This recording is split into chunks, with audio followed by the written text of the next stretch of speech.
And we begin with cricket news. South Africa will play neighbours Zimbabwe in a 3 one-day international and 3 T20 series in preparation for another busy summer of cricket.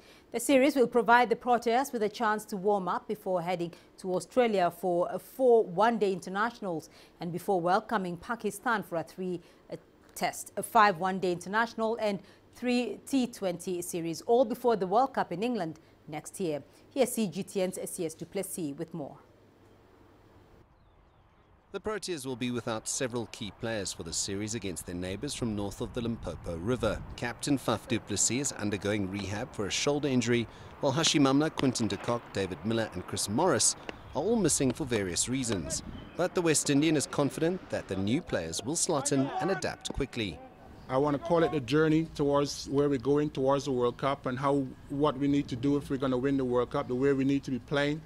And these games are giving us opportunities to look at players, but then also see how players can fit into that sort of system, if you want to call it that we want to play. The former England bowling coach has warned his squad not to underestimate their opposition and has challenged them to execute their disciplines correctly.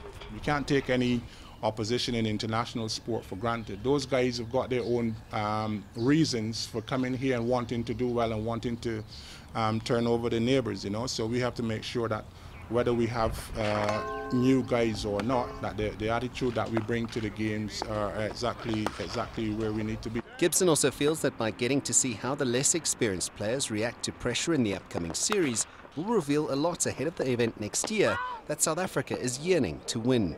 I think by the time we get into the Pakistan and then into certainly the Sri Lanka series into the new year, then we'll be looking to pick the team that we think is most likely to be the team to go to the World Cup. So this is still an opportunity to see one or two other players. South Africa's national coach will use the Zimbabwe series as an opportunity to look at young players in the absence of du Plessis, Amla and de Kock. This is where the selection process for the World Cup starts, and with series against Australia and Pakistan to follow, this is the perfect opportunity for these younger players to stake a claim at next year's cricketing showpiece. Sias du Plessis, CGTN, Johannesburg.